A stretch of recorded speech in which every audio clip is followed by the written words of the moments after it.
One studies not to become a scholar but to avoid fire. We live in an age where knowledge is served up like a buffet. Looks hearty but very easy to make people feel full. All the answers are available online, just a tap away. Yet strangely enough, it is precisely when we think we know the most that we are at risk of thinking the least. So what remains when we are no longer taught by anyone, when we are no longer students, when there is no more school, when there are no more scores as milestones? And if learning is truly an act of self-determination and not a passive reception, then why don't most of us know how to self-study? You may know how to spend money, drive, even manage other people. But have you ever been taught how to manage your own thinking? Do you really know how to do anything with a book other than flip from cover to cover? Do you know how to resist ignorance without anyone teaching you? This book does not promise to lead you to success, does not give you a formula, and does not sell illusions. It is a handwritten map, with some ink still smudged, from a person who has stumbled, learned wrongly, read wrongly, but has never stopped believing that learning is the most courageous act a person can do for themselves. If you have ever wondered what to learn, how to learn, what to learn for, and how long to learn, then perhaps the conversation you are about to enter here is not a coincidence. Before summarizing this book, as usual, we encourage listeners to buy and read it to fully appreciate its content. Now, let me begin by summarizing this book. There is one thing that one cannot give, borrow, or steal. It is not on school benches, not printed in books, and not available on any diploma hanging on the wall. It is proactive learning. What I call self-learning. It is not as flashy as a revolution but quietly changes people's lives. I do not write these lines from an ivory tower of theory. I have lived, experienced, been stuck and realized. In a country where education is sometimes a privilege, books are a luxury. I had to study by myself like a man having to find water in the desert. And I understand, those who do not study do not live a meaningful life. People still think that learning is the job of schools, which is partly true. But learning like that is like being spoon-fed, you may be full but you don't know how to cook. Self-study is different. It teaches you to cook with your own fire, even if it's just from a wet matchstick. Vietnamese society today is a society that is taking shortcuts and getting ahead but lacks a basic condition to do so. A force that knows how to think independently, has a solid foundation of knowledge, does not follow trends but knows how to select what is necessary. And no school can teach this enough, only self-study can train such a person. You look around, the most successful people who are truly successful, not just famous, have something in common. They study by themselves not because school is bad but because they don't stop at school. I once met a farmer in the West who had not finished third grade but was absorbed in reading old stories. He said books taught me to think differently. Before I thought I could only grow rice. Now I know I can think of more things. Do you understand? A man changed not thanks to education reform but thanks to a book read in the rainy season. The important thing is this. Self-study is not for geniuses. It is for anyone humble enough to realize they are not enough. The more educated you are, the more you have to learn. The less you know, the more you learn. The one who stops learning is the one who is dying. I don't believe in degrees. I believe in printable, buyable knowledge. Can cheat, knowledge cannot. Self-study helps you question the obvious and trust the uncertain. It teaches you to dialogue with books, with people, with yourself. Try to remember if the things you really remember and understand are things you discovered, filtered, and stumbled upon yourself. People are often afraid of self-study. Because I think I'm not smart enough. I'm the opposite, only smart people are afraid of not continuing to study. And a truly good learner is one who is not afraid to start over. In writing this book, I did not target people who were already famous. I write for those who are confused, lost, and feel disadvantaged because they do not have the opportunity to study. I write for myself at the age of 18, just out of provincial school and not knowing where to start.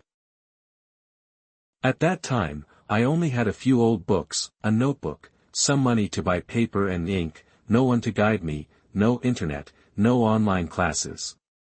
But I have one thing, the determination to understand life.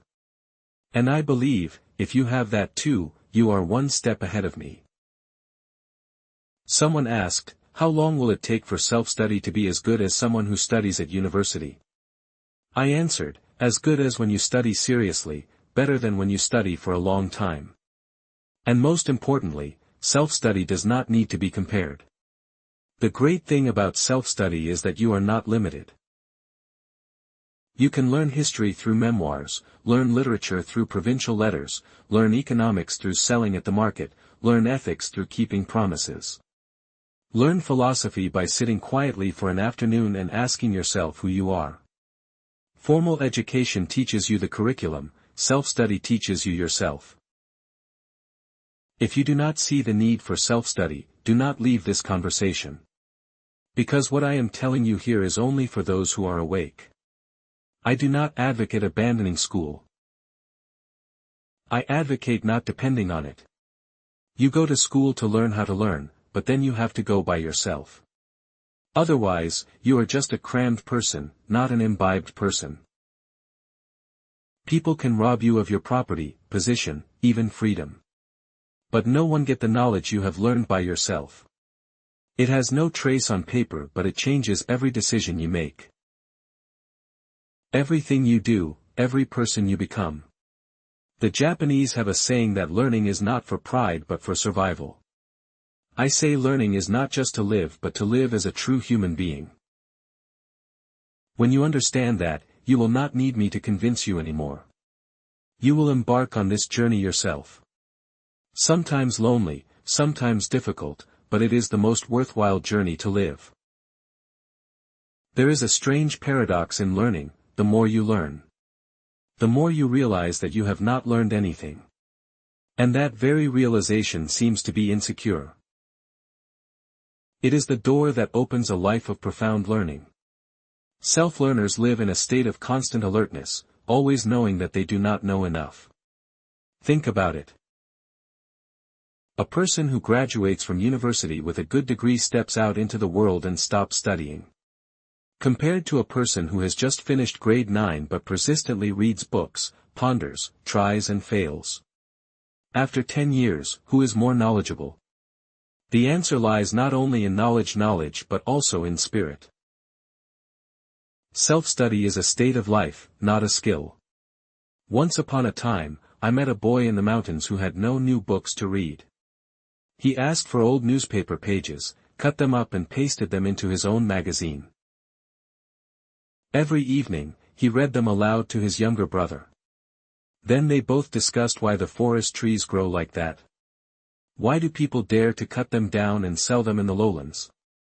I remember that forever because it shows that self-study begins with the desire to understand. Vietnamese people often value formality and achievements. But studying is something that no one can do for you and no one can prove for you. When you are alone with a book, with no one to praise or criticize, that is when you truly study. I have witnessed many people blaming circumstances, not having time, not having conditions, not having anyone to guide them. But try looking back at history.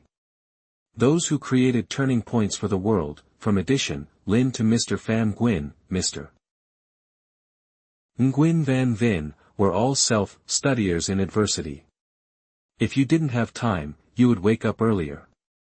Know if you have money to buy books, borrow them. If you don't have a teacher, make friends with the library. Once I sat down and talked with a friend who used to be an engineer. After he switched to farming, I asked him why he left the profession. He replied, because I read more about ecology, about permacan, about soil, and I found that the old profession was no longer right. I respect that person because he studies to practice, not to be satisfied. You know. In studying, people often confuse memorization with understanding. Self-learners do not need anyone to test their memory. They are guided by their own restlessness. The feeling that they still do not understand everything is the strongest motivation. It makes them reread, study deeply, and eventually surpass those who study in a formal program. Self-study does not need to be fast, it needs to be consistent. Study like water seeping into the ground, a little each day but persistently. Good students are not necessarily successful, but students who study continuously without stopping will certainly mature. If you think you do not have the talent for self-study, forget that thought immediately. Talent comes later, what comes first is determination. I have seen very ordinary people, very reluctant to study in the past, but then because of an incident in their life, they started studying again and studied with the intention of survival. They no longer study for exams, but study to live. And when they study to live, nothing can stop them. People say, read books are the pastime of idle men. I say the opposite, reading is a matter of survival for those who do not want to be left behind. You can go a week without reading, but the world is still moving, knowledge is still increasing, and the people around you are still learning. You don't study, you drift. I once borrowed a sentence from the classics, whoever does not advance is backward in learning. This is even more true. Learn not to get ahead of others but to not be held back by yesterday's self.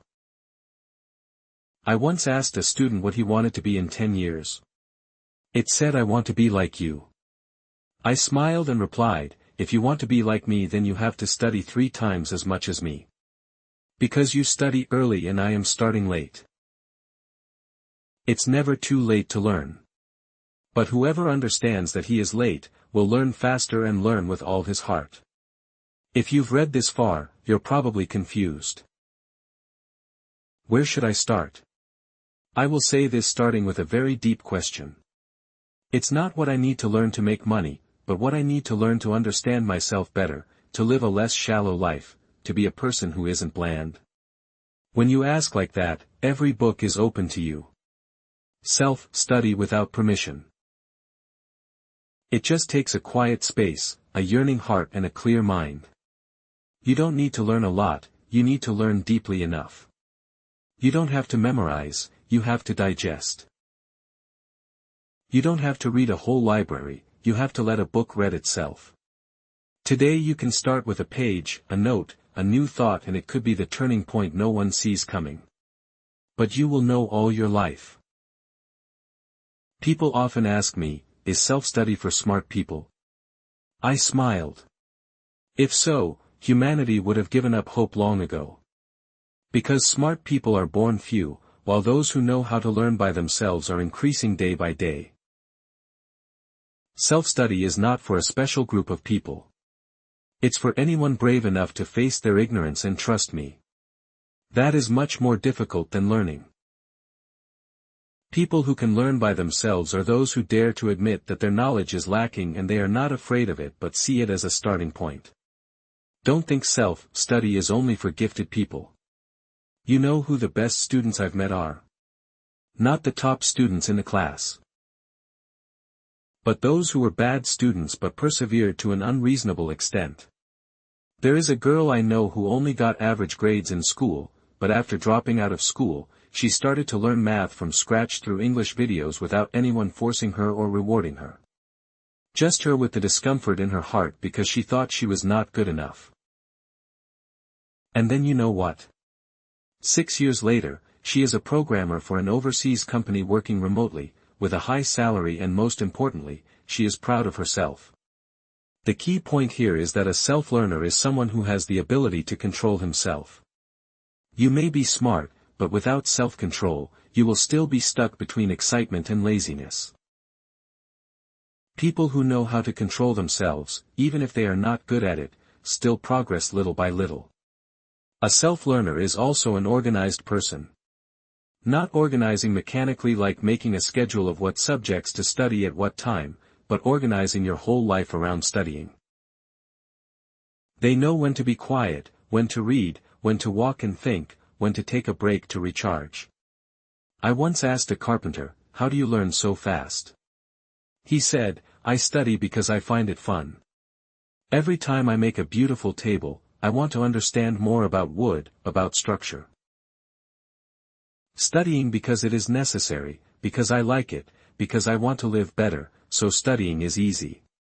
Self-study also requires persistent curiosity. The kind of curiosity that is not for chatting or winning an argument, but the kind that makes you lose sleep just because you don't understand a whole paragraph.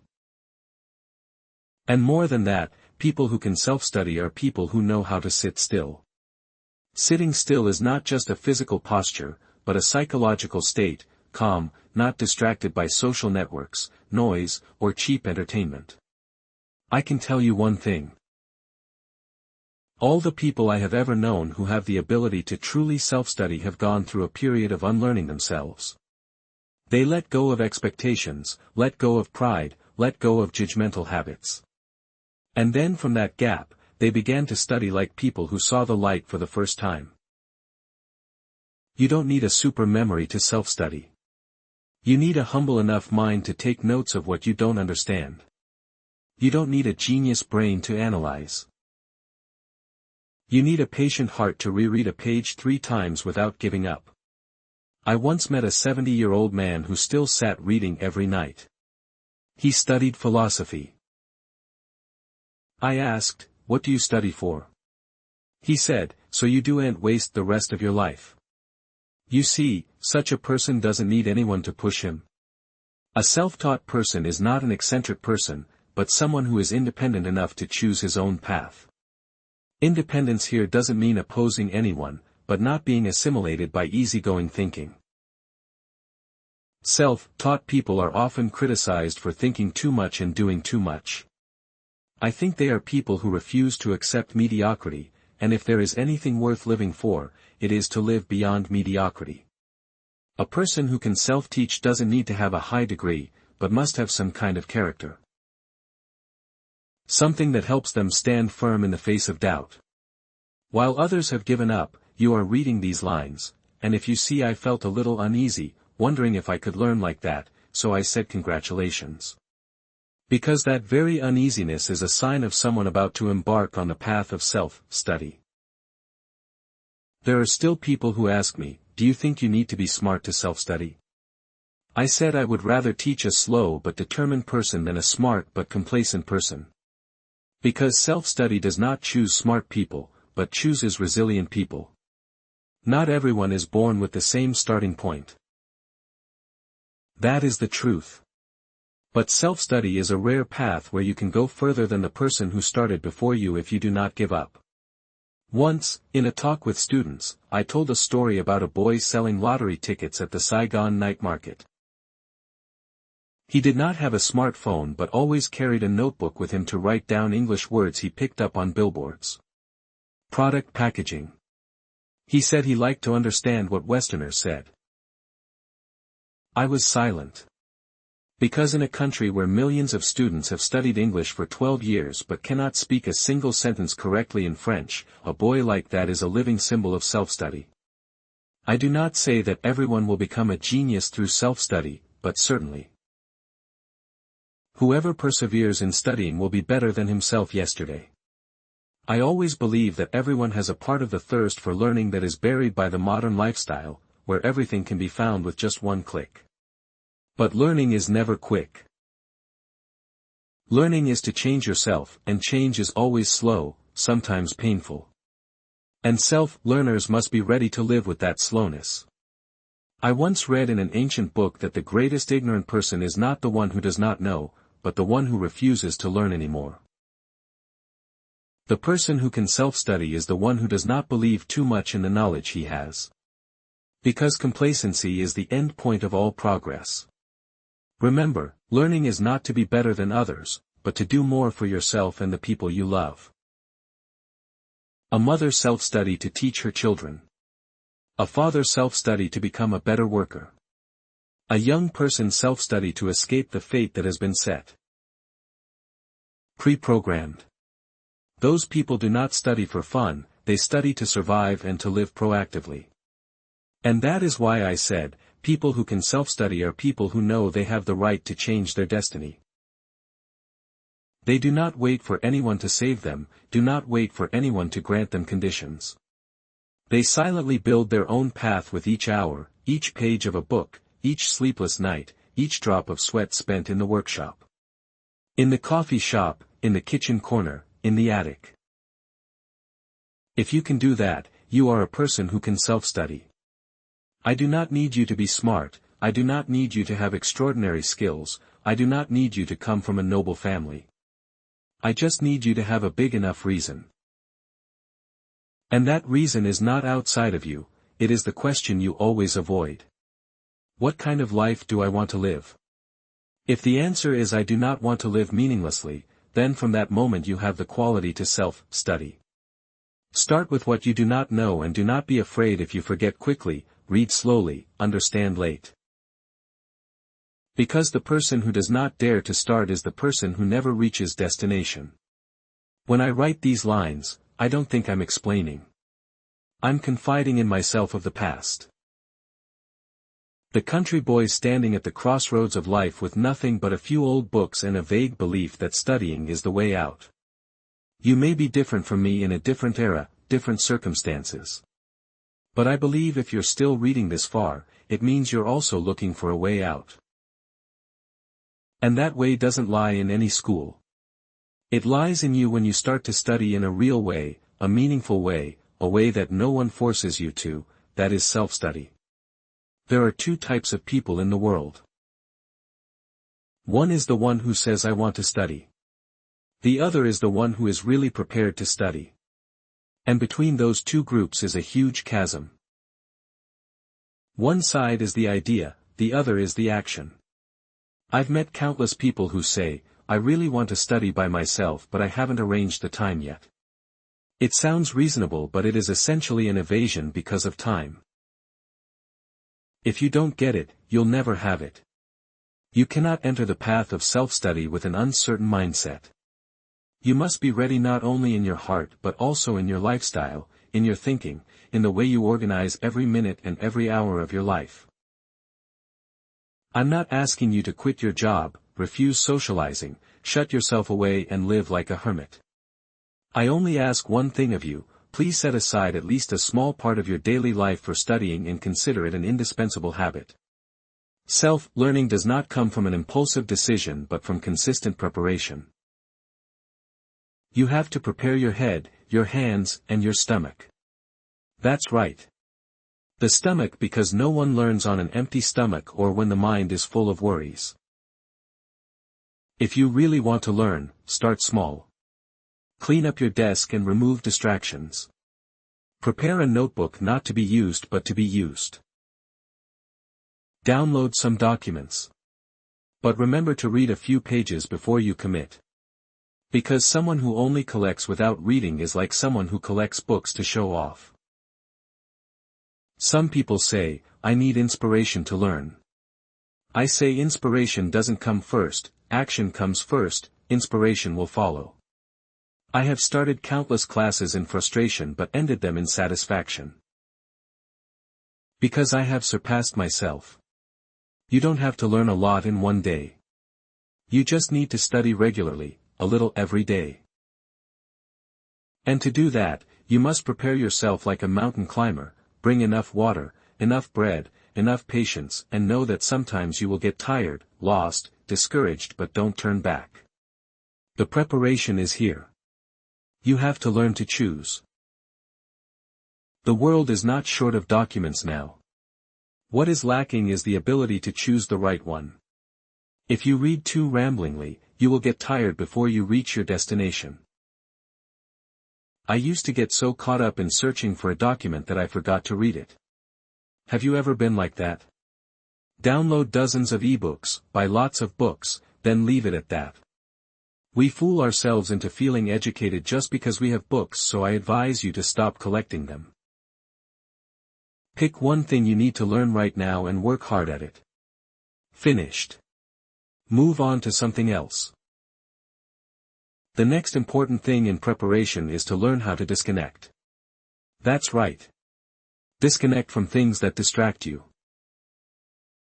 Phone, social media, news. Those things may be interesting, but they don't give you depth. To learn deeply, one must live deeply. And to live deeply, you must dare to give up the shallow things. I know this is hard. I struggled with it too.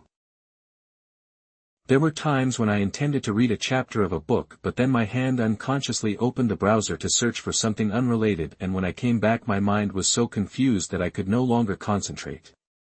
So don't think you're weak if you're not focused. That's the nature of the human brain. And that's why we need to prepare a serious learning environment. A quiet corner, a fixed time every day, a convention with myself. This time is for studying, not for doing anything else. When you keep that promise to yourself, you're halfway there. Also, don't forget to prepare yourself for unexpected setbacks, fatigue, frustration, misunderstanding, and feelings of uselessness. I once spent an entire evening reading an essay and couldn't understand the ending, feeling left behind. But then I learned to go back to basics, read slower, ask questions, and suddenly it clicked one morning. Self-study is not for the hasty, it is for those who can endure uncertainty. You should also prepare for something else, loneliness. You will study alone. You will have no one to remind you. No one applauded. No one understands why you read a soft old book for 3 weeks and you doubt yourself. But that's when you understand your own capabilities. I wrote this in my first notebook. If no one cheers, I will clap myself. If no one goes with me, I will make friends with books. That sentence has helped me through many years of quiet self-study. And then one day I realized that a person who is ready to learn by himself must not only prepare externally but also remove internally. Have you ever stopped and asked yourself why you are studying? If the answer is to get a degree to prove something or to make more money, I do not object but also do not approve because of studying. If it does not originate from a true desire, it will sooner or later break down halfway. I used to wonder why I studied, and the answer came after many years, not for fame or money, but because I didn't want to live in a state of confusion, being manipulated by things I didn't understand. I want to understand life, understand people, and more deeply, understand myself. A person who is willing to self-study is a person who dares to face fear, fear of falling behind, fear of not knowing, fear of being looked down upon. And from those fears transformed into motivation. Preparation for learning also lies in the ability to control one's ego. Do you know why many people can't learn by themselves? Because they refuse to admit it. Not knowing, they are afraid to start over. They are afraid to ask seemingly simple questions. They are afraid of being judged as late learners, but knowledge is ageless, and the real shame is when you stop learning just because you are afraid of being laughed at. I was 30 years old and still studying the multiplication tables because I wanted to understand how to teach math to my children, and I felt happy, not humiliated. A person who is truly ready to learn is one who is not proud of what he knows but humble about what he has yet to learn. They prepare by letting go of their ego. They learn from younger people, from outsiders, from conversations with the noodle seller, the mechanic, the 8-year-old child. And most importantly, they learn from their own failures. I remember one time when I was learning French, I wrote a simple sentence wrong and my friend corrected me. I blushed with embarrassment, but that moment will stay with me for the rest of my life, and I know I am truly learning. Preparing for self-study is also preparing to correct mistakes. Because when there is no teacher to grade you, the only person who can point out your mistakes is you if you are honest enough. So train yourself to have a keen eye and an unapologetically self-apologetic heart. There is one last thing I want you to prepare. Long-term joy. Don't expect learning to be instantly gratifying. It's not like watching a movie, it's not like eating ice cream, it's not like winning a game. It's like sowing a seed. You don't see anything for weeks. But if you water it regularly and diligently, one day you will suddenly realize that you think differently, speak differently, act differently, and that is when you will feel happy. That joy is deeper than all fleeting joys because it does not come from outside. It comes from feeling like you've evolved. And that is the joy that only self-learners can understand. When you are ready to learn, you are not just opening a book, you are opening another version of yourself. A more patient, more profound, and closer to himself version. Be prepared for that. If you have come here, it means you no longer want to hear about studying but want to know how to study. I understand that because I also waited for that answer during the years of wandering without a guide. And when no one showed me the way, I was forced to grope my way. Correct mistakes, remember mistakes. So the self-learning methods I'm about to tell you about don't come from an educational laboratory, but from a small attic where I sat alone with an oil lamp, borrowed books, and a skeptical mind. First of all, you need to determine what your learning purpose is. It may sound obvious, but I bet 9 out of 10 people learn without really knowing what they're learning for. No clarity means no perseverance, no destination means easy going. You study to do a job, to understand a field, to develop yourself, to change the way you live. Each purpose will lead to a different method. Someone said, I study to know more. I asked, what's the point of knowing more? If you don't answer, you'll easily drown in a sea of information. Self-study must have a focus, not narrow but must have a main axis. I spent a year just learning to write, no reading, no programming, no psychology, just reading books on writing style, analyzing writing, practicing sentence structure, and that year changed my career. The first way I learned was to read carefully and read slowly. We live in an age where speed is deified but learning, on the contrary, is an act of slowness. I haven't read a book in 3 days. I read a chapter 3 times. Every time I read, I underline the difficult parts and write down the ideas that confuse me. Then I rewrote it in my own words. If I can't rewrite it, it means I don't understand, and I accept that. I'm in no hurry. I read to understand, not to finish. The second way I learn is to write to remember. Writing is not copying. Writing is the act of renewing knowledge through the lens of oneself. I have dozens of notebooks, each with a different topic area. I have a notebook just to write down the concepts I learn from books. There is a book with questions I have not solved. Have a book to write down ideas that suddenly come to you while washing dishes. Writing made me realize one thing. Vague thoughts in the head become sharp when passed through the tip of the pen. The third way I learn is by talking to people who are better than me. I once took the initiative to meet a teacher I respected very much just to ask one question. How to avoid reading superficially. He did not answer immediately but asked me to tell him about a book I had read recently. After 10 minutes of listening to me, he said, I didn't read that book, I just skimmed it. The statement felt like a slap in the face, and I knew I needed to change the way I read, talk to good people, not look for magic advice. But to look at them and see our own shortcomings. The fourth way to learn is to teach yourself what you have just learned. When you can explain an idea to someone else, you have truly understood it. I often do this to myself. After I finish a lesson, I try to say it again in everyday speech. If I falter, it means I'm not deep enough. Once, I studied stock philosophy. After a week of pondering, I tried to rewrite a stock article for busy people.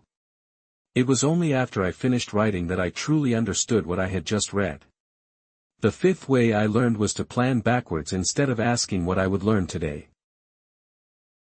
I asked myself what I wanted to achieve in a month and then broke it down into weeks and days. This helps me not to get carried away by inspiration, not to learn just because of the trend, it helps me to learn proactively. I realized something important about backward planning. It forces you to face the time limit and thus focus more. Learning is not just a matter of knowledge but also a test of energy management. You can't study effectively if you cram too much into one day and then burn out the next. I divide my studying into equal parts every morning. I spend 30 minutes on a fixed topic every afternoon. I read books without taking notes. Just for natural absorption. Every night I write down what I understand, 3 different rhythms, 3 different intensities, just deep enough but not overwhelming. I once tried studying 6 hours a day for a week, and by the 4th day I found myself remembering nothing and my mind felt like it was on fire. I'm back to short but consistent study and the results are back. Another way I find very helpful, especially in this age of information overload, is to create personal filters. I don't read everything people send. I don't watch every video with a catchy title. I choose people to follow. I choose authors with whom I find a compatible value system. You have to build yourself an intellectual firewall. Otherwise you will fall into a spiral of consuming without digesting. Every month I filter out 1 or 2 topics I want to dig deeper into and find the 3 best resources on that topic. Read it again and again. Don't read the average 30. Read 3 excellent ones. I also learn by doing. Learn to write by writing. Presentation learning must speak. Learning a foreign language requires speaking, writing, correcting mistakes.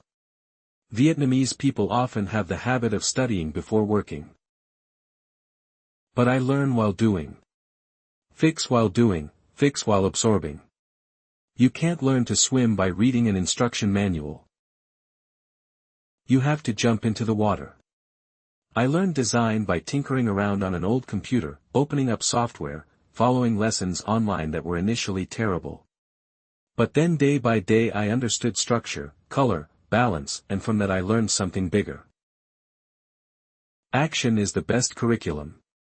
I also set the test for myself. Test not to stress but to measure progress. After studying a chapter, I write down the 5 main points myself. If I can't remember, I read it again. After a week, I tried to write a short article on that topic without looking back at the material. If I can write, I know I have internalized the knowledge. I also learn through self-criticism. I ask the reverse question, is this true in all circumstances? If I apply it wrong, what will be the consequences? Has anyone ever thought otherwise? Self-study without criticism is like locking yourself in one direction. I once read a very famous book, which everyone praised, but when I read it carefully, I discovered that some of the arguments oversimplified the problem. Instead of jumping to conclusions, I looked up other books and then realized that learning is also learning to doubt. And finally, the most important way of learning that I want you to learn deeply is from life itself. It sounds crazy, but think about it. Every time you get rejected, fail, or hurt, if you learn a lesson, you are learning. Every person you talk to, every mistake you make, every day that passes can be a chapter in your life curriculum. Watch, listen, take notes. I learn many valuable things from workers, from children, from my own sadness. Because I believe life is the greatest school, books are just assistants, I once heard someone say. I read books over and over but I can't remember anything. I ask again, how do you read? And his answer did not surprise me. Skim, read to finish, read to feel like you've read. But reading like that is like standing outside the window looking into a house. You can't feel the smell, the sound, the warmth inside. Reading is an art and art must be learned to enjoy, not swallowed quickly. I once read a philosophy book in 3 months even though it was only 200 pages thick. Not because I'm slow, but because I want to understand it thoroughly. I underline, take notes, hit corners, sometimes stopping for a whole session just to think about an idea. It is a slow, deep and thoughtful read. You don't have to read slowly all the time, but if you always read fast, you're probably not really reading. I divide reading into 3 categories: reading to know, reading to do, and reading to live. Reading to know is reading news, events, basic concepts. This type of reading does not require too much thinking, just correct absorption. Reading to do is reading with a purpose to serve a job or skill. This type of reading requires system, notes, practice. Reading to live. It's the kind of reading where, after closing the book, you feel like you've just traveled to another land, carrying a part of it with you. The most effective way to read is to know what type of reading you are doing. I read wrongly for many years because I thought reading had to be serious, had to take notes, had to be memorized. But when I came across a collection of short stories by Che Kopp, I suddenly understood that there are books that should only be read with the heart. So how to read effectively? First, you have to choose the right book. Don't read because it's popular. Don't read because other people say it's good. Read it because it helps you take a step forward on your own journey. When starting out, you should choose an easy book that is close to your situation. If you are a working person, choose books about thinking, time management, and habits. If you are a student, you can choose books about learning and critical thinking. Remember, no book is right for everyone, only the right book for the person who needs it, and then how to interact with the book. I don't read one way, I dialogue with books. Whenever I come across a difficult passage, I stop and ask what the author is trying to say here. If not clear, I write it down to look up. Finding reading examples is an active behavior. You cannot sit still and wait for the book to absorb.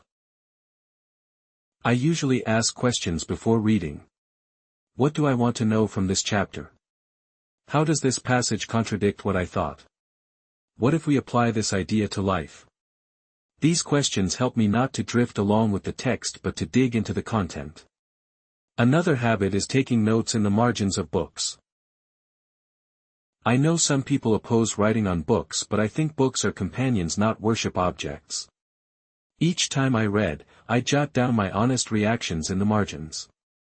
This idea is great, I don't understand this part. Need to check again. When I read it again after a few years, I saw myself in those small lines, saw how I had changed. I once did something that many people found strange. Reread the same book 3 times in 3 years, exactly 1 year apart. And what surprised me was not that the content changed, but that I changed it. The first time I only understood vaguely. The second time, I began to see deeper layers of meaning. The third time, I felt what the author did not write. A good book is like a mirror, the more mature you are, the clearer the reflection in it becomes when reading books. So it's not a one-time thing. It's a matter of going back, digging, listening. For that reason, I never read 2 books on the same topic in the same week, because each book needs to be digested separately. Reading in a rush, you are only full of information but hungry for knowledge. I once knew a man who read 100 books in a year, an impressive number. But when asked about 5 things that changed him, he could not answer. Reading a lot does not mean learning a lot. Reading correctly, reading carefully, reading deeply is the core. There is one reading that I always recommend to beginners. Read each chapter independently. After reading a chapter, close the book and try to write down the main content. Write in your own words. If you can't write, it means you don't understand clearly.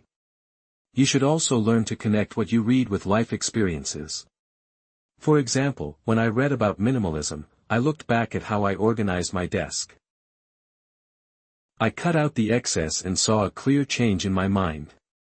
Every book should have some action in life. Otherwise it is just a dead letter. I also usually divide books into 2 categories, introductory books and systematic books. Open books are books that help you see new lands, philosophy, literature, anthropology. Deep personal essays. System books are books that help you build your capacity, writing skills, critical thinking skills, and working methods. Reading these two types of books requires two different mindsets. To open up, you need to relax and feel. Systems require focus, discipline, and absolutely no pressure to understand everything the first time you read it. There were passages I had to read 5 times. There were chapters one didn't understand until I finished the whole book. And there are ideas that I have to live with for a few more years to absorb. Self-learning is an uneven journey. Don't demand that you be as regular as a machine. And don't stress too much about finishing a book. What matters is what you get out of it. I once read a book halfway through and then stopped. Not because it's bad, but because I've seen enough. I want to apply what I learned before reading further. Sometimes knowing when to stop is also a reading skill. Read as if you were talking to a live person, not reading a block of information. Let each turn of the page be a time you step into another dimension, where you are no longer the same person when you close the book. Because if you don't change anything after reading, you're just looking at the words and not really reading. Reading without thinking is like eating without digestion. You can accumulate a lot of words but your mind will still be empty. I have met people who read hundreds of books and quote them fluently. But when asked what he thought about it, they don't know the answer. Because they have never stopped to think that reading a book is reading with both reason and emotion, with alertness and curiosity. For a long time I studied Western philosophy from Socrates to Kant. The more I read, the more ignorant I feel. Not because they write difficultly, but because I realize I've been reading without thinking. For example, when I read Descas's famous question, I think thus I exist, I don't skim, I stop, I write it down. So if I don't think, do I exist? I am confused. I took that question out into the world, tried looking at people around me, tried asking myself when I lay quietly in my room at night. That is real reading. When an idea in a book resonates with you. And to have that experience, you must learn one thing, to doubt books. I'm not saying against the book, I'm saying against the book when reading an argument. Ask yourself if this is true in all circumstances. Is the author biased? If this were applied to Vietnamese society, what would the result be? Has anyone ever argued against this view? When you start to argue, you are no longer a passive receiver, you are a pseudo-dialogue. And that's when books come alive. I once read an analysis about Confucius. The author admired Confucius very much, thinking that he was a perfect model. I don't think so. I agree with many of your points, but I find some aspects a bit conservative. Instead of ignoring it, I took note of that doubt, looked up more documents, read even the opponents of Confucianism, and what was the result? I no longer believe blindly but I understand more deeply and I know clearly where I stand in the flow of thought. That is something that only critical reading can give you. You also need to learn how to compare between books. Reading a book is easy to get carried away. Reading two opposing books will force you to take a stand. For example, after reading Adam Smith about market economy, you should read CMAX to see another perspective. Read a book about the law of attraction and positive beliefs. Read another book on experimental science to keep yourself awake. Comparison creates conflict. Collision breeds thinking and new thinking is the ultimate goal of reading. I once had a friend contradict me when I quoted a line from Emerson. What he said sounds good but it is not true to the reality of Vietnam. At first I was annoyed but then I realized I was applying the quote in a completely different context and forgot to filter it. It was when I was criticized that I really thought again. So when you read, don't just look for what you agree with, look for what makes you uncomfortable. Sometimes the ideas that make you itch are the ones you need to ponder the most. There is another way to deepen your thinking while reading. It is in contact with real life. I learned this not from a book but from a farmer friend. He is not highly educated but he reads a lot. Every time he finished reading a passage, he would ask, where can this be used in the field? If I find a practical application, I remember it for a long time. If not, I put it aside so that I can learn it that way later. Read an idea. I wonder how this happens at my job. If used in parenting, is it appropriate? Can this idea be applied to how you organize your day?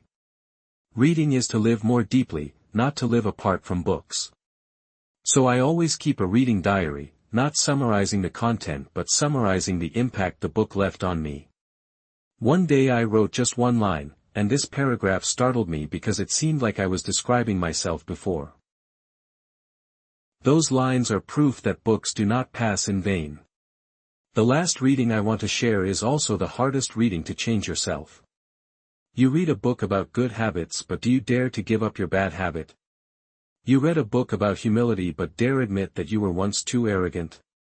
I read a passage once about the wisdom of silence. I remember clearly the feeling at that moment as if someone touched the right sore spot. Because I am hot-tempered and argumentative. From then on, I tried to be more silent during an argument. I didn't respond, I just listened and I saw everything change. Books changed me. Reading like that is reading to live. But to be honest, not every book creates that effect. There will be books you read and feel nothing. Don't worry, it may not be the right time, put it aside, maybe in a few years you read it again, it will ring true at the right time. I once reread a book I had dismissed as dry in my 20s. When I was 30, I reread it and cried because I realized how immature I had been. Time is also a factor in reading. There are books you should read when you are young. There are books that you have to live with to understand. So I always say that books are not only a storehouse of knowledge but also a mirror reflecting the process of growing up and reading. If done correctly, it is a journey into the self. I don't care how many books you read. I only care how you changed after reading them. Read as if your life depended on it because it does. Read a book. If we consider it a conversation, each genre of literature is a type of friend. And with each friend, we need to have a different way of listening, otherwise, either we don't understand them, or we misunderstand them. Someone asked me, why do I find reading literature boring? I ask again, how do you read? He said, read it like a textbook. I nodded, so you are listening to a musician with the ears of an accountant. Reading literature cannot be read like reading theory. You have to read with emotion, with intuition, with empathy. Every time I read a short story or a poem, I don't ask what the content is, I ask, what does this make me see? Because Van Truong doesn't give an argument, it suggests experience. Once I read Nguyen Minh Chau's The Boat Out at Sea. The part where the ugly woman steps ashore, tells about her patience. I was silent not because I agreed but because I understood. There are sufferings that cannot be measured by reason. Van Truong opens up worlds that dry knowledge cannot reach. You don't need to analyze every figure of speech. You need to feel what is happening inside you while reading. If a passage makes you silent after closing the book, you have read it correctly. On the contrary, when reading research literature, history, sociology, politics, you have to read with a vigilant mind. These books often carry an ideological system, a guiding perspective. If you are not careful, you will be led astray without knowing it.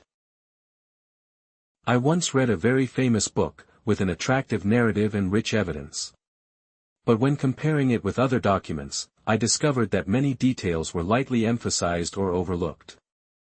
I did not reject the whole book because of that. I just learned that history also has a perspective and readers must build their own multidimensional picture. Reading research literature. I always carry 3 tools for taking notes. Cross-referencing. Taking notes to avoid missing important facts, cross-referencing to avoid selectively swallowing arguments. Cross-referencing to verify what I read. I also learned that reading theoretical books should be combined with practice. Reading about sociology without observing the society around you will make you a mere theorist. Reading about politics without looking at people's lives will make you a talkative person with little understanding of science books. The way of reading is even different. I do not have a math background, but I once spent 3 months understanding the theory of relativity. I didn't become a physicist because I wanted to know how great minds thought differently from me. I read every definition, looked up every formula, and always looked for a visual image to illustrate. Because science is the language of models. If you can't visualize what reading, you're memorizing rather than understanding. I also avoid reading poorly translated science books. Because if just one concept is wrong, the system collapses.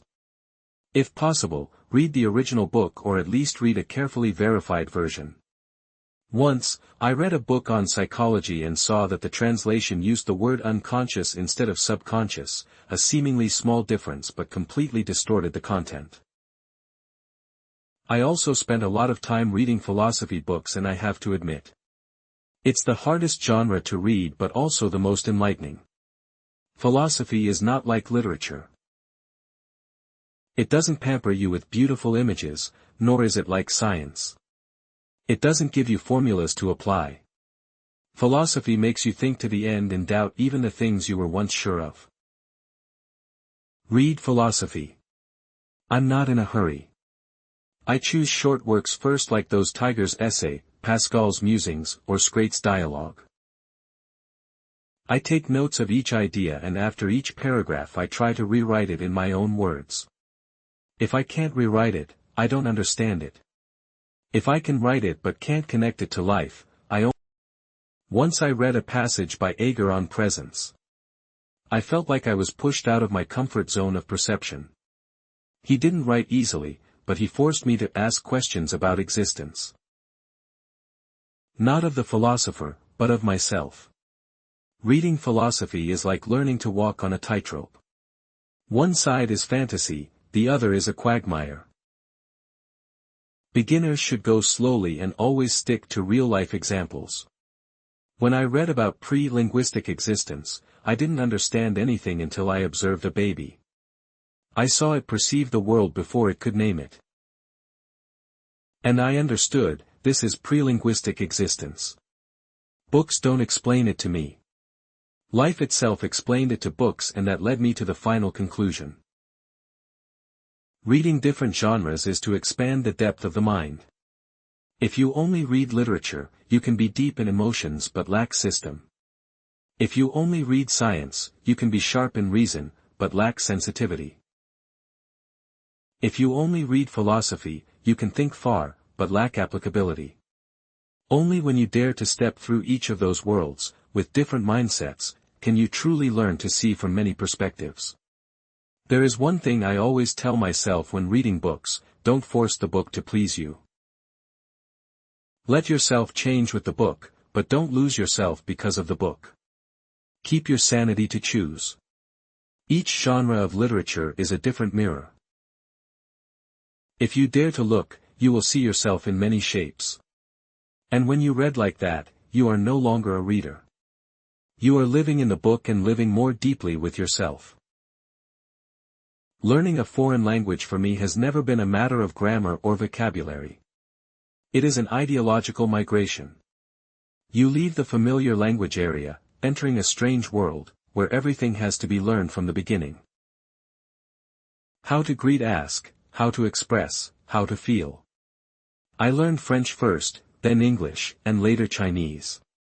Every time I learned a new language, I not only learned how to name things, I learned how to see the world through different eyes.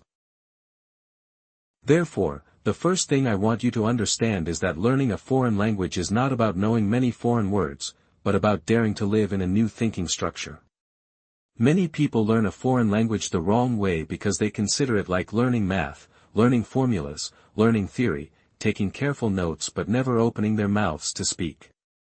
I once met someone who studied French for 10 years but did not dare to say a word for fear of making mistakes. I asked him what he was learning for. He hesitated to learn more. I am different. I learn to use it. I learn a foreign language like learning to drive, get in the car, turn on the engine, drive. If I make a mistake, I stop, correct it and continue. And to learn like that, you have to overcome your ego. You have to accept that if you lisp, mispronounce something, people will frown at you. I once mispronounced the word renv in front of a group of French friends. They laugh, I laugh too. Then I say it again, next time I will remember forever. Learning a foreign language is not about being perfect, learning is about breaking down the barriers between you and others. So the first thing I advise you, speak as soon as possible. Don't wait until you have mastered the grammar. Don't wait for enough vocabulary. Start with short, simple sentences. The things you need to say every day, say to others, say to yourself, say to the mirror. I used to talk to myself all morning when I learned English. Ego tor market, rice, like red book, sci b. But I got used to it. Then I gradually corrected those mistakes. The first skill to develop is the ear. Before speaking well, you have to get used to listening. I listened to French radio every night even though I didn't understand everything. But gradually I began to distinguish sounds, even understand the meaning without looking up the words. The sound of language needs to be bathed in your ears every day. You can't learn pronunciation through books, behind your ears is your mouth, practice speaking. But more importantly, your eyes and hands. You have to read and write really well. A lot. I always keep a small notebook, learn 5 new words every day, write short examples. Use that word in an example sentence mystic. My stick about her future delay. The chain was delay because of Zin. I don't learn single words, I learn words in clusters, in sentences. Because learning like that you will know how to use them correctly. Reading is the best way to expand your vocabulary. I started with children's stories, simple, easy to understand, familiar, then moved on to simple novels, then newspapers, then specialized books. At first it was very tiring to read a passage to look up words, take notes, repeat, but there is no other way. If you don't read, you don't have vocabulary. If you don't have vocabulary, you can't listen, can't speak. Learning a foreign language is an ecosystem, listening, speaking, reading, writing must rotate like a wheel. If one piece is missing, the whole system will be out of whack. One of the most common mistakes when learning a foreign language is demanding perfection from the beginning. I used to be like that, to write a sentence I had to look up the correct grammar, to say a sentence I had to think of 3 times. The result is that I didn't say anything. Only later did I understand. Language is not made for you to learn correctly, but for you to communicate. Make mistakes and correct them. Make many mistakes, correct them a lot and remember them deeply. I once mispronounced the word focus, causing the other person to misunderstand it as a very sensitive word. I blushed with shame. But after that time, I never mispronounced it again. Learning a foreign language is not for those who are afraid of embarrassment. It is for those who dare to accept their clumsiness. Like a child learning to walk. Hesitantly, I stood up. I advise you to have a notebook of mistakes to write down so you can correct them yourself. Don't be afraid of making mistakes, just be afraid of not knowing you are wrong. One way I often use to speed up learning a foreign language is to translate it yourself. I read a Vietnamese newspaper paragraph, translate it into French myself. Then find the original translation or ask someone to correct it, or vice versa. Read a paragraph of English translated into Vietnamese and compare it with the publisher's translation. Through that, I see where I went wrong. Have I used the words correctly? Is the sentence structure natural? This is an extremely effective way. Effective to improve both grammar and vocabulary. I also believe in the power of recording my voice. I record myself reading passages, short speeches, and then listen to them. At first, listening to myself speaking a foreign language was funny, but after a while, I got used to it. And through each recording, I discovered pronunciation errors, unnaturalness, and a lack of fluency. This is the most honest teacher, your own ears and your own voice. Don't study alone forever. Find someone to practice with. If you don't have the conditions to study with a teacher, find a study partner. You can do it online, in a study group, or in a language exchange community. I once studied English with a Japanese person. He spoke English very badly. I did too, but because we were in the same class, we talked a lot without hesitation. And then we both improved together. Learning a foreign language doesn't require you to study with native speakers, but you need to dare to speak a lot with others. I also want you to remember this. Each language carries a culture. When learning French, I understand that the French love precision in expression, while learning Chinese, I find they like to use images and metaphors. Learning a foreign language is learning to change yourself to fit a different rhythm, and you have to open your heart. If you stubbornly keep the way you think and speak in your mother tongue, you will never absorb the other language. There is a saying I really like from a linguistics professor. You don't really know a language until you start dreaming in it. And I once dreamed in French. For the first time after 2 years of regular study.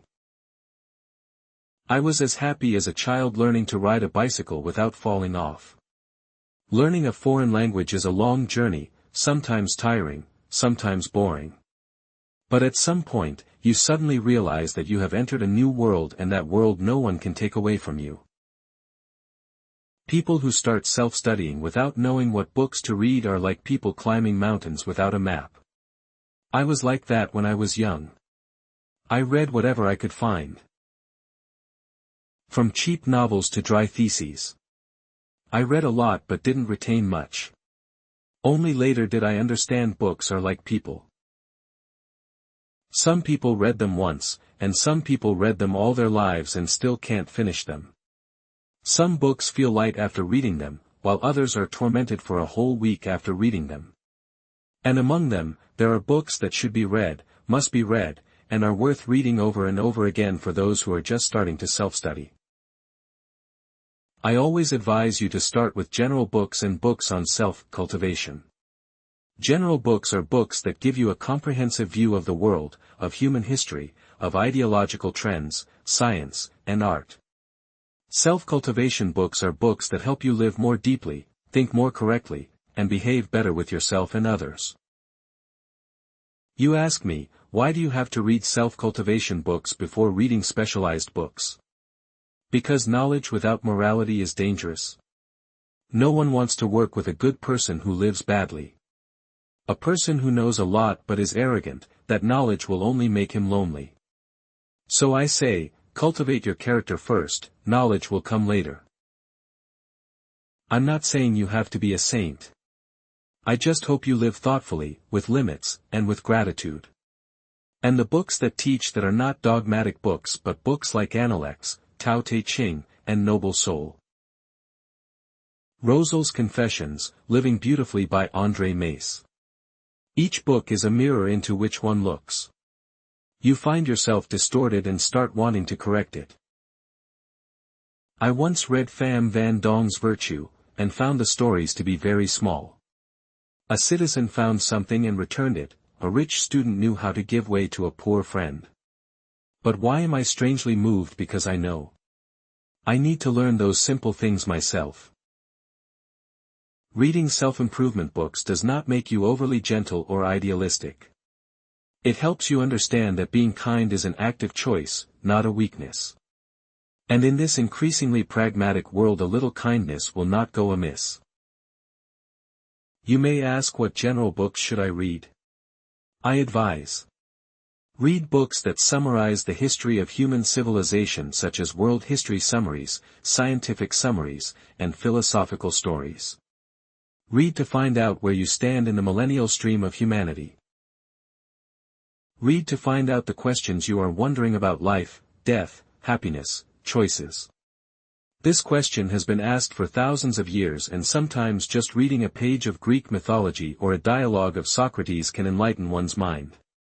I also often advise beginners to read books on the history and culture of different peoples, not to memorize timelines, but to understand that people everywhere have the same aspirations: to live decently, to be free, and to be loved. Read about the Renaissance in Europe. You will understand why people awaken after centuries of living in the darkness of superstition. Read about the Meiji Restoration in Japan. You will understand why an Asian country can become a power in just a few decades thanks to learning and the courage to change. Read to see that history is a harsh but fair teacher.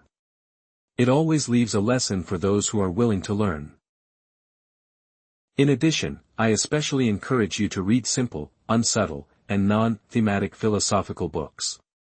Books like Living Beautifully by Maui S. to Luc Van Doon. The Noble Soul of Edmund Dozier Mick is. These are books that help you appreciate good character, appreciate the simple beauty in life, learn to live honestly, kindly, and lovingly. Once reading Noble Soul, I burst into tears when I read the part where the boy picked up the wallet and returned it. That simple story makes me, an adult, feel small because I used to hesitate when I saw money falling on the street. Books like that make me want to be a better person. Not because anyone forced me, but because I think living well is valuable. And I believe if everyone took the time to read a few books like this world would be less violent.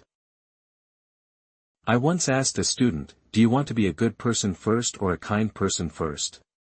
It replied, "Yes, I want both." I nodded, so I read both Knowledge and Personality. Read in parallel. I also ask you not to be too fascinated with modern skill books from the beginning. Many books are written in a formula that sounds appealing. Quick read but leaves no lasting impression. Choose books that have stood the test of time. I don't dislike new books, but beginners should start with the basics. As martial arts students must practice stance, literacy students must master grammar. Self-cultivation books and general books are that foundation. When the foundation is solid, where do you want to fly? Any type of practice is fine. And finally, I want to repeat that choosing a book to read is also choosing a friend to live with. You read a good book, you have another teacher, a companion, a role model. And if you read carefully, read deeply, read with both your mind and heart, you will no longer be alone in this self-study journey. Because books are not just words, books are people waiting for you to talk. I read this in an old article: ordinary people learn to say, idealists learn to do. That sentence haunted me for years. Because I have studied a lot but could not do anything properly. And then I realized the reason was because I hadn't studied anything in depth. I read randomly, read for entertainment, read to know a little bit about each place. But I couldn't dig deep enough to find water. From then on I began to change. I pick a field and I read like my life depended on it. That's when I understood the true meaning of technical books. Technical books are the kind of books that help you work better, understand a problem to its core, and be able to innovate or improve in a certain field. People who want to have a stable career cannot just read online newspapers.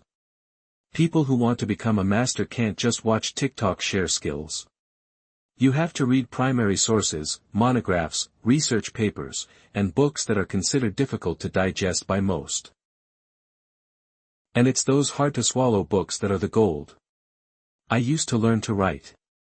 Instead of reading writing skill books on how to write compelling sentences, I read academic grammar books, read treatises on literary style, read classic literary essays. Very difficult. There were days when I read a page and didn't understand anything, but I persevered, and one day I began to clearly feel that each paragraph I wrote was different, more concise, rich in rhythm, with many layers of meaning. Why? Because I went from the root, not from the top. So how should you choose professional books? First, determine the field you want to pursue long-term. You want to be an engineer, teacher, designer, writer, psychologist, finance. Every profession has its own library of books. Ask those who have gone before in that industry. Find a list of foundation books. If you don't know where to start, I recommend you go to major university websites and find the entry-level textbooks for that major. You will see the names of books, documents, and recognized authors. Read systematic books, that is, books that are written in a clear order from concepts, principles, examples, and applications. Don't trust those tips books too much. 10 Days to Become an Expert. Because there are no shortcuts to professional learning. Once you have the basics, you can read more advanced books, analytical books, critical books, and specialized books. I studied education.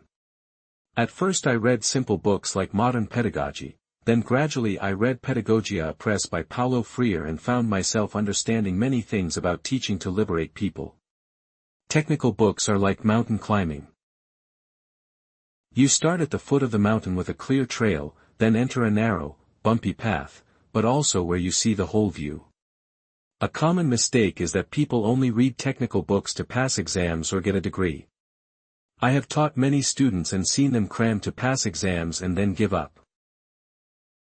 When I asked, "Are you studying to get a job or just to graduate?"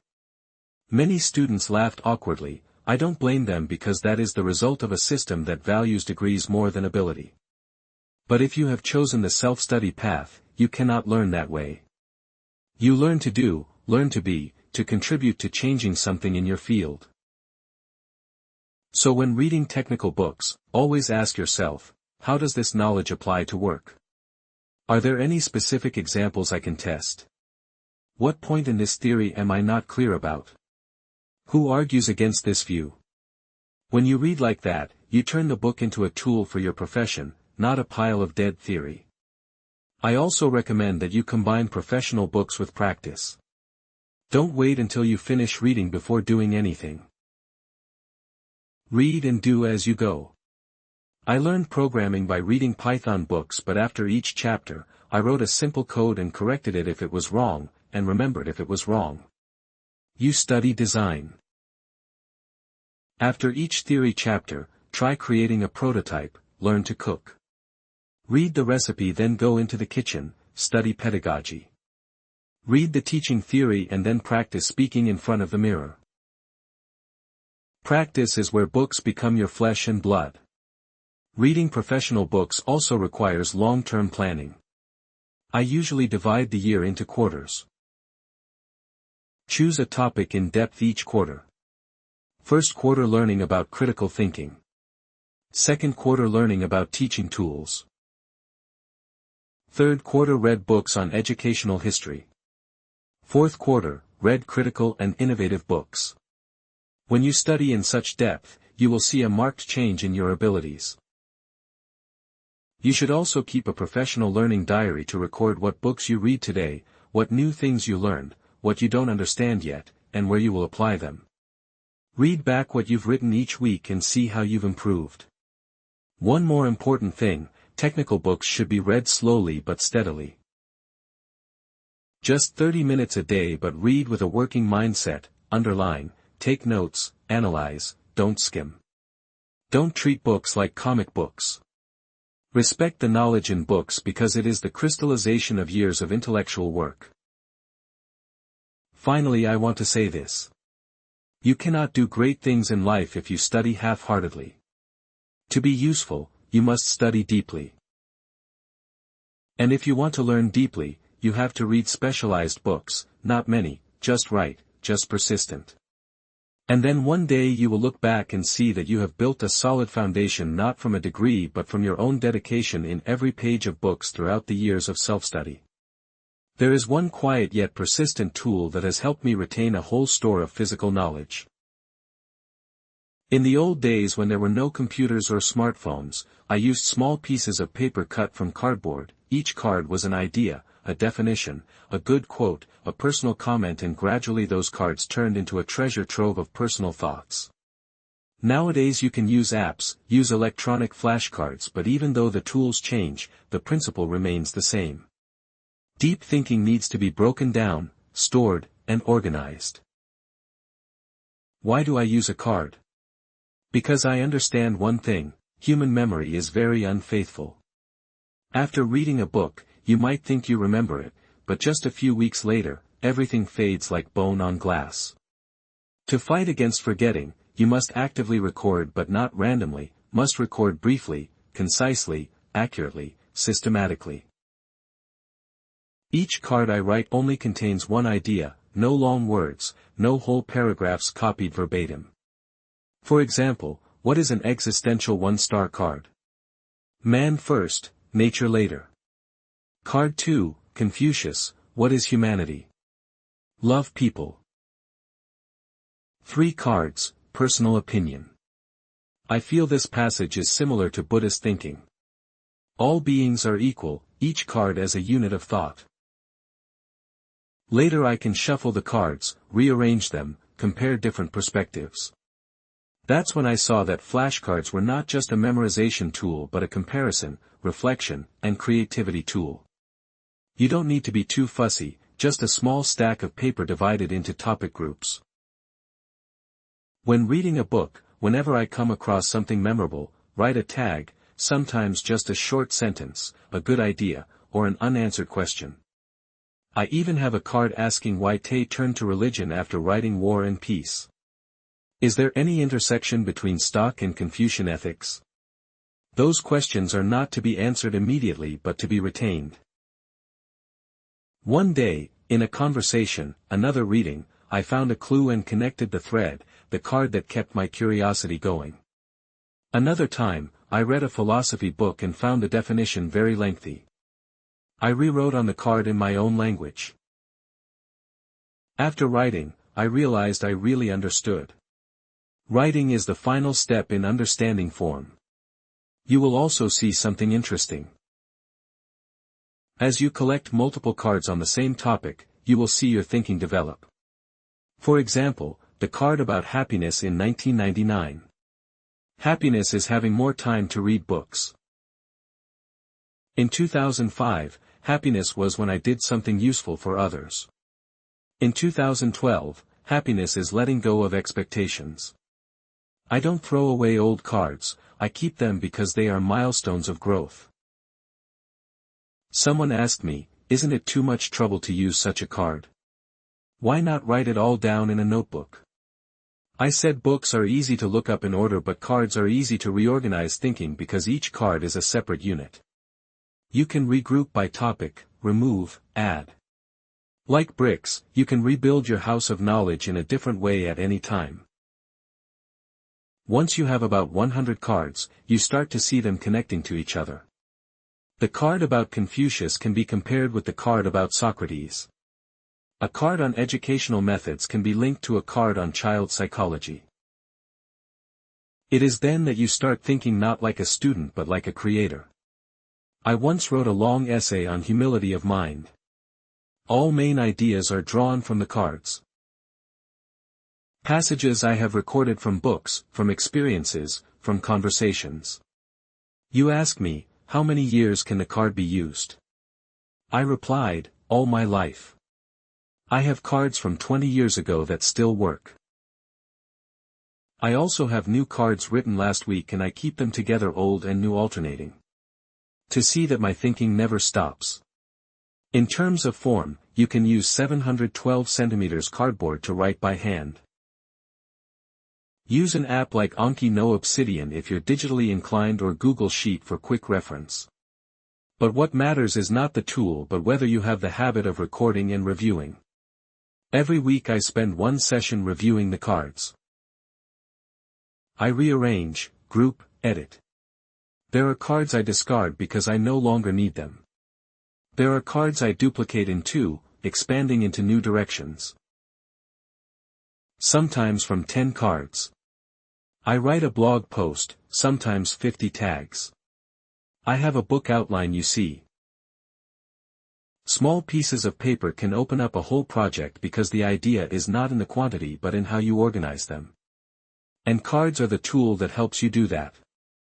When I was young, I thought only teachers needed to take notes, and students just needed to memorize. But then when I read the 50th book, my mind still felt blank. I understood that knowledge would evaporate if not written down, so I started taking notes. At first it was sporadic, then systematic. At first it was just a verbatim copy. Then learn to rewrite it in your own words. And the more I write, the more I understand. The more I write, the more I remember. The more I write, the more I understand things that I thought I understood before. Taking notes is not just for remembering. Note-taking is a form of deep learning. Nowadays people talk a lot about note-taking techniques like Kahn method, Bean. I don't deny those methods, but I believe the most effective way of note-taking is the one that works best for you. To me, a good notebook needs only two elements. Divide the sections clearly and allow yourself to write freely and creatively. I divide the book into 3 regions. 1. Summarize the main content of what the book says, the author's ideas. 2. Personal feelings about what I see, what I think, what I argue. 3. Practical applications. If I applied this to my life, what would I do? Once reading a book on time management, I summarized 5 main principles. I write my feelings. I use this principle without naming it. And I wrote down the application to try to schedule tomorrow according to this model. The next day I tried it and it worked, and that time the knowledge became mine. Writing is how you talk to knowledge. If you only read but not write, you are letting knowledge speak one way to you. But when you start rewriting, questioning, analyzing, and debating, you turn yourself into a conversationalist, and that's when you really learn. Journaling is also a way for you to track your mental growth. I still have the books from 15 years ago. Read again. I laughed. Not because I'm wrong, but because I found myself thinking very differently. There is a passage where I write with full faith in a theory. The following year, I countered that same passage with a different perspective. And I know I grew up in my thinking. Journaling is how you talk to yourself at different times. Sometimes your past self will teach you something you're forgetting. Take notes if done correctly. It is also the first step to writing a book. I never write a book from scratch. It all starts with little notes, loose cards, reflections, and conversations with yourself. After a few months, I looked back at those notes and saw that the ideas had clustered into clusters, into threads, into themes. From there, I started to build the outline and then deploy it.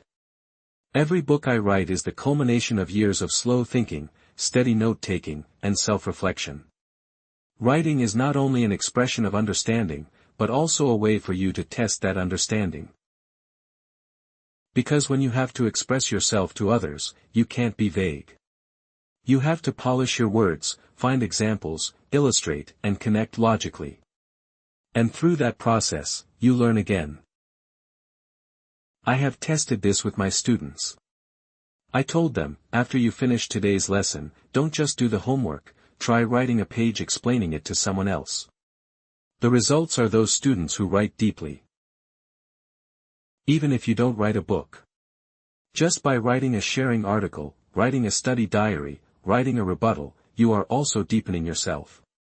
As for translating books, for me translation is the most rigorous form of learning. When you read a book, you can skip over the parts you don't understand, but when you translate, you can't skip. You have to understand the deep meaning, the nuances, the context. Then find an equivalent word in Vietnamese that is correct, clear, and natural. I once translated a philosophical passage that was only half a page long but took 3 days because each word could have 2 or 3 meanings, and each clause needed to be logically connected. And when I finished, I found that I understood the author more than when I just read the translation. It helped me learn the precision of language, the subtlety of expression, the patience of thinking, and translating helped me respect the work of others when I saw how much effort they put into writing a sentence correctly. I have translated literature, philosophy, education, and even French textbooks. Every genre teaches me something. Literature teaches me about nuance and rhythm. Philosophy teaches me about the structure of thought. Educational books taught me about simplification. I never studied languages but thanks to translation. I have a deeper understanding of both French and Vietnamese. And above all, writing and translating helps me practice carefulness, honesty, and tact. Important qualities of a true note-taker. If done correctly, it's also the first step to writing a book. I never write a book from scratch. It all starts with little notes, loose cards, reflections, and conversations with yourself. After a few months, I looked back at those notes and saw that the ideas had clustered into clusters, into threads, into themes. From there I started to build the outline and then deploy it. Every book I write is the culmination of years of slow thinking and steady note-taking. And read it again yourself. Writing is not only an expression of understanding, but also a way for you to test that understanding. Because when you have to express yourself to others, you can't be vague. You have to polish your words, find examples, illustrate, and connect logically. And through that process, you learn again. I have tested this with my students. I told them, after you finish your lesson today, don't just do your homework. Try writing a page explaining it to someone else. The results are those students who write deeply. Even if you don't write a book. Just by writing a sharing article, writing a study diary, writing a rebuttal, you are also deepening yourself. As for translating books, for me translation is the most rigorous form of learning. When you read a book, you can skip over the parts you don't understand, but when you translate, you can't skip. You have to understand the deep meaning, nuances, context, and then find an equivalent word in Vietnamese that is correct, clear and natural. I once translated a philosophical passage that was only half a page long but took 3 days because each word can have 2 or 3 meanings. Each clause needs to be logically connected. And when I finish, I find I understand the author better than when I just read. Translating helps me learn precision of language, subtlety of expression, patience in thinking, and translating helps me respect other people's work when I see how much effort they put into writing a sentence correctly. I have translated literature, philosophy, education, and even French textbooks. Every genre teaches me something. Literature teaches me about nuance and rhythm. Philosophy teaches me about the structure of thought. Educational books taught me about simplification. I never studied languages but thanks to translation. I have a deeper understanding of both French and Vietnamese.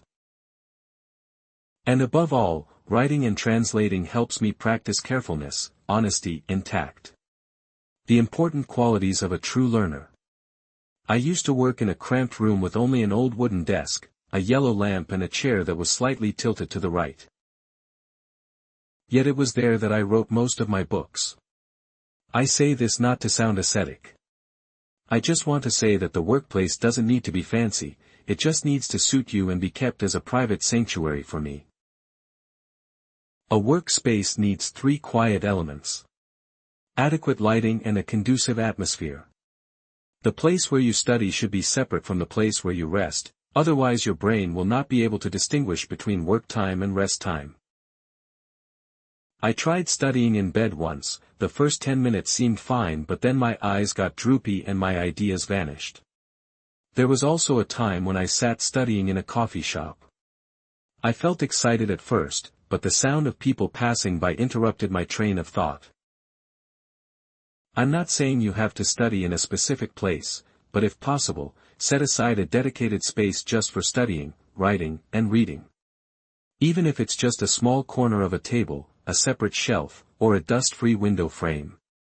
You will find that when you enter that place, your mind also enters a different state. As for working hours, I don't follow the pattern of more hours, the better. I work in deep rhythm. There are 2 or 3 times a day when I know I am most focused. That is 6 o'clock, 7:30 a.m. and 9 o'clock 11 p.m. in the afternoon. If needed, add a 3 o'clock 4:30 frame. I leave my mind to rest or do light work. Each person has a different biological rhythm. You have to listen to your body and not follow someone else's schedule. The important thing is that when it's time to study, just study, turn off your phone, close the door, notify your family, and create a sacred space for studying. When you take learning seriously, your brain will take it seriously too. Besides time and place to study, I also have a silent but deep passion, my personal bookshelf. I don't buy books to display, nor do I buy them to show off. I buy books because I know I will need it someday. I have books I bought 15 years ago, and didn't read them until my 10th year. And when I read it, I was startled. Now is the right time to meet this book. Books are like people. Some people we meet too early to understand each other, some people we meet at the right time and become soul mates. So building a bookcase is an act of faith in the future. I'm not too fussy about the look of the cabinet. At first, it was just a few bookshelves on the floor, then I gathered them together to buy a small cabinet and gradually carried more and more. I have to divide and classify. I divide books by topics: literature, philosophy, education, psychology, life skills, memoirs and diaries, foreign language books. Each compartment is a separate realm. Sometimes I don't read anything, just stand in front of the shelf, look at the spines of the books, feel the presence of each one like old friends. There are books I have read, the covers painted on the corners, and some I have never turned but still stand there as a reminder. I'm still here waiting for the day of need. And then one day my friends came over and sat flipping through a book I had never read. They burst into tears. I realized the bookshelf was not just for me but also for unexpected encounters. You ask me, should I play books? I replied, yes. If you have enough perseverance and appreciation. Collecting books is not about collecting expensive old books to show off to the world. Collecting books is loving every page, every underline, every smell of yellowed paper. I once found an old book that had been out of print for 20 years when I held it in my hand. I trembled not because it was precious but because I felt like I had just restored a part of the memory of an entire generation. I collect books like people collect tea, slowly, with many meanings. Some people collect old coins, some people like stamps. I just want to live quietly among old books and tap my thoughts to each word. Because I believe that if a person has a decent bookshelf in his life, it is enough to die without regrets. There is a question I often receive throughout my life: how can I make others want to self-study like me? That question sounds simple, but the more I think about it, the more complicated I find it, because self-study is essentially a spontaneous thing from within. It cannot be forced, but we can absolutely open up, arouse and guide. I have witnessed countless people from young to old awakening after a saying, a lecture or even a small story, something that awakens them from within. And then self-study begins. If you want to encourage others to self-study, you must first live like a learner. There is nothing more convincing than the image of a person who lives wholeheartedly with knowledge, not boasting, not dogmatic, but quietly and persistently. I once taught a class of popular education, farmers, workers, manual laborers. At first, they came only out of curiosity. But gradually, when they saw me taking notes, reading books, and sharing what I learned every day, they began to ask, "What are you reading, teacher? Are there any books for us to read? We want to learn more." Self-study spreads not through lectures. It spreads like a fire from a smoldering spark that suddenly spreads when it meets a dry branch. People do not naturally love to study, but everyone has the need to understand themselves and the world. The problem is that life is often so harsh that we forget that need. The person who inspires self-study is the one who helps others remember that desire. So how to do that first? Touch what the other person cares about. If you force a child to learn math when he loves music, he will get bored. But if you show him that music also has logic, also has rhythm, is also an emotional math, he will be curious. From curiosity leads to reading, from reading leads to learning. I remember once meeting an old motorbike taxi driver. He said, "I dropped out of 3rd grade, I have forgotten a lot of the words now, but I like reading books about machinery and vehicles." I asked him why he didn't study more. He was afraid he was old and what to learn. I replied that as long as I am curious, I can learn. A few weeks later, he came to me with a notebook full of notes about motorbike structure. His handwriting was not beautiful, but each stroke was clear. His eyes lit up like a child's. That is self-study. And to get there, he only needed a suggestion. I believe that anyone can learn. But no one wants to learn in an atmosphere of being forced, criticized, compared. If you want to encourage someone to self-study, respect their learning rhythm. Some people learn quickly, others learn slowly, some like to take notes, some like to listen to lectures, some need to learn by hand, learn by doing, some have to fail a few times to learn the right thing. I once witnessed a father forbid his child from reading comics, forced him to read math books. From then on, the child was afraid of books. Afraid of words. When he grew up, he learned mechanically, never looking for books to read on his own again. Forcing people to learn is the fastest way to kill the spirit of learning. I am different. I advise. Let people learn from themselves. What they love is the boy who loves football, let him read Messi's biography. Then from there, encourage him to learn about nutrition, physical fitness, tactics. And finally, he learns English to read international newspapers. The child who loves drawing, let him read comics and learn about color composition and art history. Then he will learn how to observe the world with a keen eye. The starting point of self-study is always what makes people come alive. Another way to encourage self-study is to tell stories. I don't force anyone to learn with dry theory. I tell stories about people who have learned by themselves. My story of failure and then relearning. The story of a motorbike taxi driver who was able to fix machines thanks to reading books. The story of a delivery woman who learned accounting at night so that she could later open a bigger stall. Each story is like a small fire. And sometimes a tired person suddenly feels his heart burn again. If you are a parent, a teacher, an older sibling, tell stories, don't preach. Tell stories that are real, simple, and at the right level for the listener. Let the listener draw their own conclusions. Lessons, because the lessons they learn themselves will stick 10 times deeper than the lessons you hammer into their heads. I also always maintain a point of view. Never laugh at other people's learning. Even if they learn slowly, learn wrongly, or start late.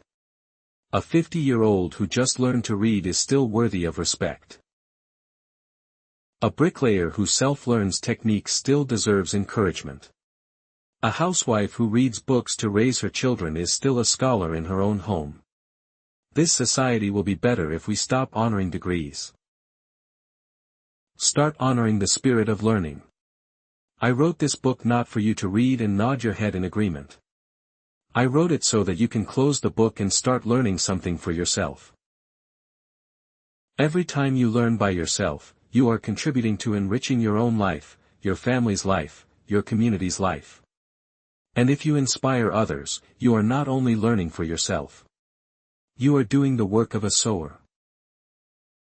Self-learning is an arduous path, but also the longest, most sustainable, and most worthwhile path. I have taken that path, and if you are ready, I invite you to step in. This ending is not a goodbye but a special kind of silence. where the narrator stops talking so that the listener can start a dialogue with himself. I sincerely thank you, who accompanied me to the last page of the book Self-Study. A need of the times. Not everyone goes here. Not everyone has enough patience to read a book that does not promise quick success, does not preach the secret to changing life, and does not try to be trendy. And that is why your presence in this part is a silent but sharp proof that you are a person who is serious about your intelligence. Now it is your turn to speak up. If you find this book worthy, please rate it with your honesty, not according to social scores. A frank comment, whether praise or criticism, is a way for you to give value back to the writer and to those who will read after you. Sometimes a sincere review can be more evocative than a chapter of the book. And if, while reading, there is a moment when you think of another book, a book you once found interesting, wanted to understand deeply, wanted someone to decode with you, then please suggest it to me. Don't be afraid that your suggestions will not only help me expand the scope of my work but also help good books not fall into oblivion in the era of chaos. I cannot and do not want to read for you. But I can continue to accompany you through each book you suggest, each line you leave, each time you come back, not to find answers but to continue learning how to ask questions. Because after all, self-study does not start from a page of a book but from the moment you no longer accept to live with a borrowed mindset. And now, goodbye and see you again.